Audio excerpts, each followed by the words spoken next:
वक्रतुंड महाकाय सूर्यकोटि समप्रभा निर्विघ्नं कुरु मे देव सर्व कार्येषु सर्वदा.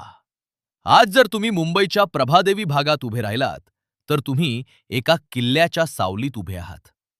हा कोणा राजाचा लष्करी किल्ला नाही, तर हा आस्थेचा आणि श्रद्धेचा किल्ला आहे. गुलाबी पाषाण आणि संगमरवराची ही 6 मजली इमारत आहे, ज्यावर सोन्याचा कळस मुंबईच्या कडक उन्हात चमकत असतो.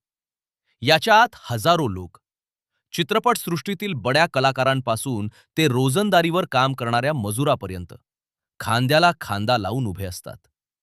त्या सर्वांचा उद्देश एकच असतो: नवसाचा गणपती म्हणजेच नवसाला पावणाऱ्या गणपतीची एक झलक पाहणे. हे आहे सिद्धिविनायक मंदिर.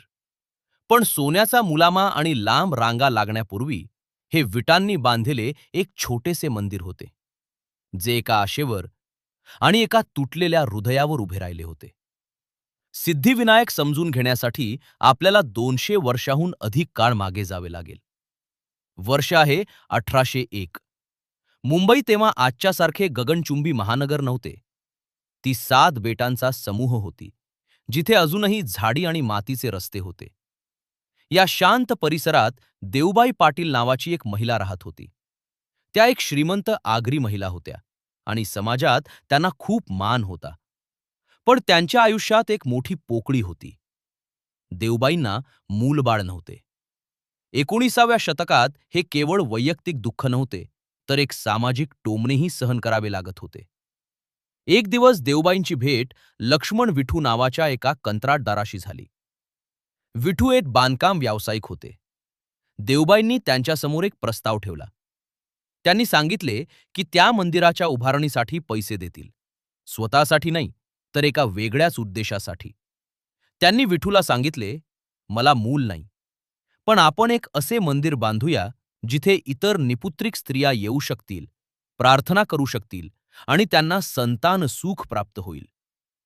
ही स्वतःच्या दुःखातून जन्मलेली परोपकाराची भावना होती. 19 नोव्हेंबर 1801 रोजी मंदिराची प्राणप्रतिष्ठा झाली. जर तुम्ही त्यावेळी तिथे गेला असता तर कदाचित तुम्हाला ते ओळखताही आले नसते. ती विटांनी बांधलेली एक साधी चौकोनी वास्तू होती. तिचा आकार फक्त 3.6 मीटर बाय 3.6 मीटर होता. खरे तर ती फक्त एक छोटी खोली होती. त्यावर घुमटाच्या आकाराचे शिखर होते, पण आजच्यासारखी भव्यता नव्हती. पण ती मूर्ती सुरुवातीपासूनच विशेष होती. भारतात आपण गणपतीच्या ज्या मूर्ती पाहतो, त्यात बहुधा त्यांची सोंड डाव्या बाजूला असते. हे सामान्य रूप आहे, जे शांत आणि सौम्य ऊर्जेचे प्रतीक मानले जाते. पण सिद्धिविनायकची मूर्ती वेगळी आहे. ती दक्षिणाभिमुखी आहे, म्हणजे सोंड उजव्या बाजूला वळलेली आहे. हिंदू मूर्तिशास्त्रानुसार हे तांत्रिकदृष्ट्या खूप महत्वाचे आहे. उजवीकडे वळलेली सोंड सूर्य नाडी किंवा पिंगला नाडीचे प्रतिनिधित्व करते. ही उग्र, शक्तिशाली आणि जागृत मानली जाते. असे मानले जाते की गणपतीचे हे रूप अत्यंत कडक शिस्तीचे आहे. जर तुम्ही त्यांची सेवा मनापासून केली तर फळ त्वरित मिळते. म्हणूनच त्यांना सिद्धिविनायक म्हटले जाते. तो जो सिद्धी म्हणजेच यश आणि आध्यात्मिक शक्ती प्रदान करतो. ही मूर्ती एकाच अखंड काळ्या पाषाणातून कोरलेली आहे आणि ती सुमारे 2.5 फूट उंच आहे. जर तुम्ही बारकाईनं पाहिले तर त्यांच्या दोन्ही बाजूला रिद्धी आणि सिद्धी देवी विराजमान आहेत, ज्या समृद्धी आणि आध्यात्मिक शक्तीचे प्रतीक आहेत. 100हून अधिक वर्ष हे मंदिर एक शांत आणि स्थानिक श्रद्धास्थान राहिले. प्रामुख्याने आगरी आणि कोळी समाजाचे लोक येथे येत असत. पण हळूहळू या जागेच्या महतीची चर्चा वाढू लागली. स्वामी समर्थांचे शिष्य संत रामकृष्ण जांभेकर महाराज यांच्याबद्दल एक आख्यायिका आहे. असे म्हणतात की आपल्या गुरूंच्या आदेशावरून त्यांनी मुख्य देवतेच्या समोर 2 दिव्य मूर्ती जमिनीत पुरल्या होत्या. त्यांनी भविष्यवाणी केली होती की 21 वर्षानंतर त्या जागेवर मंदारचे झाड उगवेल आणि त्याच्या फांद्यांमध्ये स्वयंभू गणपती प्रकट होतील. तुम्ही या कथेवर विश्वास ठेवा किंवा नका ठेवू, पण लोकांचा मंदिराच्या शक्तीवरचा विश्वास पक्का होत गेला. 20व्या शतकाच्या उत्तरार्धापर्यंत ही गोष्ट सर्वदूर पसरली होती. गर्दी इतकी वाढली की ती छोटी 3.6 मीटरची खोली अपुरी पडू लागली. मंदिराचे स्वरूप बदलणं गरजेचे झाले होते. 1990 मध्ये एक मोठा जीर्णोद्धार सुरू झाला. हे काम वास्तुविशारद शरद आठले यांच्याकडे सोपवण्यात आले. आठले यांच्या समोर एक कठीण काम होते. 200 वर्ष जुन्या पवित्र स्थानाच्या गाभाऱ्याला धक्का न लावता त्याला आधुनिक कसे बनवायचे. त्यांनी तामिळनाडू आणि राजस्थानचा प्रवास करून मंदिर वास्तुकलेचा अभ्यास केला. त्यांनी ठरवले की नवीन रचना ही केवळ एक इमारत नसावी, तर ती एखाद्या शिल्पासारखी असावी.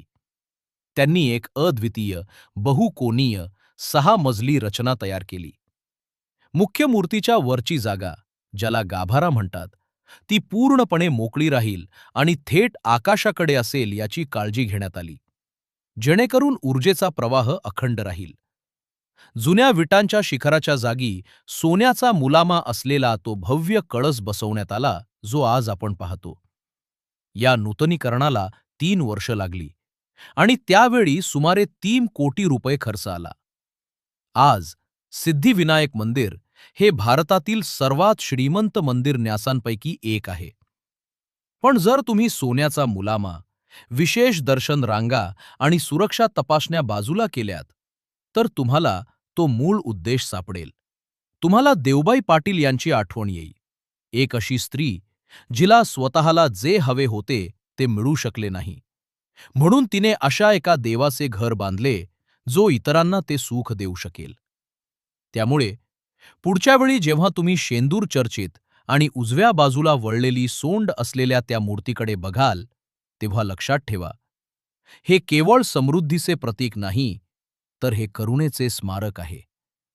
गणपती बाप्पा मोरया, मंगलमूर्ती मोरया.